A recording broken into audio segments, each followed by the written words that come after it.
ಕಳೆದ 3 ದಿವಸದಿಂದ ಅಡ್ಡೇರಿ ಅರಣ್ಯ ಒತ್ತುವರಿ ಪ್ರಕರಣಕ್ಕೆ ಸಂಬಂಧಪಟ್ಟಂಗೆ ತಾವೆಲ್ಲರೂ ಕೂಡ ಬೇರೆ ಬೇರೆ ಮಾಧ್ಯಮದಲ್ಲೂ ಬಂತು, ತಾವು ಕೂಡ ಸುದ್ದಿ ಮಾಡಿರ್ತಕ್ಕಂಥದ್ದು. ಅರಣ್ಯ ಇಲಾಖೆ ಮುಂಭಾಗದಲ್ಲಿ ಪ್ರತಿಭಟನೆ ಆಗಿರ್ತಕ್ಕಂಥದ್ದು ಇರ್ಬೋದು. ನಿನ್ನೆ ಮಾಜಿ ಶಾಸಕರು ಸ್ಥಳ ಭೇಟಿ ಮತ್ತು ಅರಣ್ಯ ಅಧಿಕಾರಿಗಳ ಮುಂದೆ ಹೋಗಿರ್ತಕ್ಕಂಥದ್ದು ಎಲ್ಲವನ್ನು ತಾವು ನೋಡಿದ್ದೀರ. ಅಲ್ಲಿ ರೈತರು ಜಮೀನು ಮಾಡ್ಕೊಂಡಿರ್ತಕ್ಕಂಥದ್ದು ಒಂದು 20 ಗುಂಟೆ ಜಮೀನು ಇರ್ಬೋದು. ನಮ್ಮ ಮನೆ ಪಕ್ಕದಲ್ಲೇ ಒಂದು 3-4ನೇ ಮನೆ. ನಾನು ಮಾಧ್ಯಮದ ಮುಂದೆ ಬರಬೇಕು ಅಂತ ಅಂದ್ಕೊಂಡಿರಲಿಲ್ಲ, ಆದರೆ ಅನಿವಾರ್ಯ ಕಾರಣಗಳಿಂದ ಬರ್ತಾ ಇದ್ದೀವಿ. ಯಾಕಂದರೆ ಈ BJP ಅವ್ರದ್ದು ಮನಸ್ಥಿತಿ ಹೇಗಿದೆ ಅಂತಕ್ಕಂಥದ್ದನ್ನ ಮಾಧ್ಯಮದ ಮೂಲಕ ಬೇರೆಯವ್ರಿಗೂ ಹೇಳಿಲ್ಲ ಅಂತ ಅಂದ್ಬಿಟ್ರೆ ಎಲ್ಲೋ ಒಂದು ಕಡೆ ನಾವು ತಪ್ಪಿತಸ್ಥರು ಆಗ್ಬಿಡ್ತೀವಿ ಅಂತಕ್ಕಂಥದ್ದು. ಕೆಲವೊಂದು ಟೈಮ್ ಸತ್ಯ ಹೇಳಿದರೆ ಅಲ್ಲಿರ್ತಕ್ಕಂಥ ರೈತರಿಗಿರ್ಬೋದು, ಬಡವರಿಗೆ ಅನ್ಯಾಯ ಆಗ್ಬೋದು. ಆದರೆ ಸತ್ಯ ಹೇಳಿಲ್ಲ ಅಂದರೆ ಇವರು ರಾಜಕಾರಣ ಮಾಡ್ಕೊಂಡು ಹೊರಡ್ತಾರೆ. ಹಾಗಾಗಿ ಅನಿವಾರ್ಯವಾಗಿ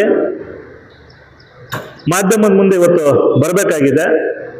ನಾನು ಒಂದನ್ನೇ ಹೇಳಲಿಕ್ಕೆ ಬಿಡೋದು, ಏನು ಅರಣ್ಯ ಒತ್ತುವರಿ ತೆರವು ಇದೆಯಲ್ಲ ಅದಕ್ಕೂ ನಮಗೂ ಯಾವುದೇ ಸಂಬಂಧ ಇಲ್ಲ. ಯಾಕಂದರೆ ಅಲ್ಲಿದು ಒಂದಿಷ್ಟು ಏನೇನಾಯ್ತು ಅಂತಕ್ಕಂಥದ್ದನ್ನ ಸಾಗರ ಮಾಧ್ಯಮದವ್ರಿಗೆ ಹೇಳಿಲ್ಲ ಅಂತ ಅಂದ್ಬಿಟ್ರೆ ಇವ್ರು ಎಲ್ಲ ಕಡೆ ಇದೇ ಥರ ಮಾಡ್ಕೊಂಡು ಬರ್ತಾರೆ. ನೋಡಿ, ಅಲ್ಲಿ ಏನು 20 ಗುಂಟೆ ಜಾಗ ಇತ್ತು, ಅಲ್ಲಿ 3 ಜನ ಓನರ್ಶಿಪ್ಗೆ ಹೊಡೆದಾಡ್ತಾ ಇರ್ತಾರೆ. ಅಂದರೆ ಅದು ಫಾರೆಸ್ಟ್ ಜಾಗನೇ. ಇಬ್ಬರು ಡಿಮ್ಯಾಂಡ್ ಹಾಕೊಂಡಿರ್ತಾರೆ. ಮತ್ತು ಈಗೇನು ತೋಟ ಹಾಕಿರ್ತಕ್ಕಂಥ ರೈತರು ಅಲ್ಲಿ ದನ ಮೇಯಿಸ್ತಕ್ಕಂಥದ್ದನ್ನ ಮಾಡ್ತಾ ಇರ್ತಾರೆ ಭಾಳ ವರ್ಷದಿಂದ. ಎದುರುಗಡೆ 2 ಜನ ಡಿಮ್ಯಾಂಡ್ ಹಾಕ್ಕೊಂಡಿರ್ತಾರೆ ಬೇರೆ ಊರಿನವರು, ಹಿಂದ್ಗಡೆ ಇವರು ದನ ಮೇಯಿಸ್ತಾ ಇರ್ತಾರೆ ಆ 20 ಗುಂಟೆನಲ್ಲೇ. ಅದು ಈಗ ಒಂದು ವರ್ಷದ ಈಚೆಗೆ ಏನಾಯಿತು, ಆ ಡಿಮ್ಯಾಂಡ್ ಹಾಕ್ಕೊಂಡಿರ್ತಕ್ಕಂಥವನು ಕೂಡ ನಾನು ಬೇರೆ ಊರಿನಲ್ಲಿ ಇರೋದು ಅಂತ ಹೇಳ್ಬಿಟ್ಟು ಹಿಂಭಾಗ ಏನು ದನ ಮೇಯಿಸ್ತಾ ಇದ್ರು ಅದ್ರ ಎದುರುಗಡೆದೇ ಮನೆಯವರು. ಇಲ್ಲ, ಅದು ನಂದು ಜಾಗ, ಹಳ್ಳಿ ಕಡೆ ಎಲ್ಲ ತಮಗೆಲ್ರಿಗೂ ಗೊತ್ತಿದೆ, ಸಹಜವಾಗಿ ನನ್ನ ಜಾಗ ಅನ್ಕೊಂಡಿರ್ತಾರೆ. ಅದು ದಾಖಲೆ ರೆವಿನ್ಯೂನೋ ಫಾರೆಸ್ಟೋ ಮತ್ತೊಂದು ಮಗದೊಂದು ಅವ್ರಿಗೆ ಗೊತ್ತಿರಲ್ಲ.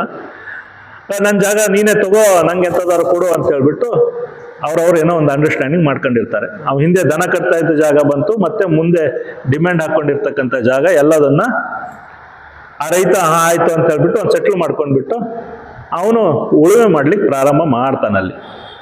ಆ ಪ್ರಾರಂಭ ಮಾಡೋಂಥ ಸಂದರ್ಭದಲ್ಲೂ ಕೂಡ ಫಾರೆಸ್ಟ್ ಇಲಾಖೆಯವರು ಇಲ್ಲ ಇದನ್ನೆಲ್ಲ ಇಲ್ಲೇನು ಮಾಡಬೇಡಿ ಹಾಗೆ ಹೀಗೆ ಅಂತ ಬಂದಂಥ ಸಂದರ್ಭದಲ್ಲಿ ಅದಿರ್ತಕ್ಕಂಥದ್ದು ಅವನು ಬಡವ ಇದ್ದಾನೆ, ಕೂಲಿಕಾರ ಇದ್ದಾನೆ, ಊರು ಮಧ್ಯೆ ಇರ್ತಕ್ಕಂಥ ಜಾಗ ಅದು ಇರ್ತಕ್ಕಂಥದ್ದೇ 15 ಗುಂಟೆ.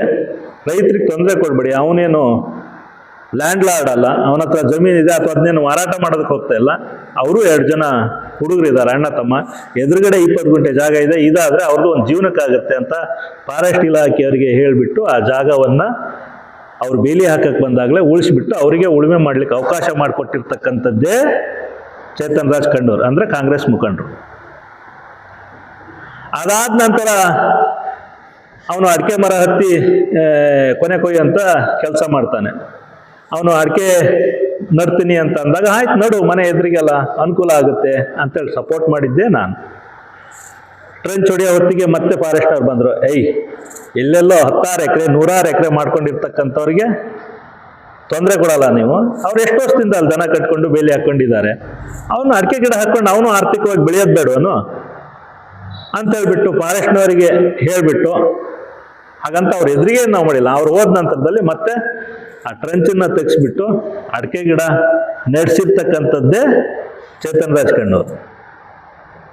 ಅವಾಗ ಹಕ್ರೇನೂ ಇರಲಿಲ್ಲ, ರತ್ನಾಕರ್ನೂ ಇರಲಿಲ್ಲ, ಹಾಲಪ್ಪನವರು ಇರಲಿಲ್ಲ, ಯಾರೂ ಇರಲಿಲ್ಲ. ಅಲ್ಲಿ ಆ ಸ್ಥಳೀಯ BJP ಮುಖಂಡರು ಇರಲಿಲ್ಲ. ಅದಾದ ನಂತರನೂ ರೀಸೆಂಟಾಗಿ ಈ ಏನು ಹಣಕಾಸಿಂದು ಒಂದು ಎದುರುಗಡೆ ಸ್ವಲ್ಪ ಜಾಗ ಒಬ್ಬನು ತಗೊಂಡ ಅಂತಂದಲ್ಲ, ಅವ್ರು ಇಬ್ಬರಿದ್ರಲ್ಲ, ಆ ಇಬ್ಬರಲ್ಲಿ ವೈಮನಸ್ಸು ಬಂತು, ನನಗೆ ದುಡ್ಡು ಬೇಕು ಅಂತೇಳಿ. ಆ ವೈಮನಸ್ಸಿನಿಂದ ಅವರು ಏನು ಮಾಡಿದ್ರು ಅಂತಂದ್ರೆ ಈ ಅರಣ್ಯ ಇಲಾಖೆಗೆಲ್ಲ ಮೂಕರ್ಜಿ ಬರೆಯೋದು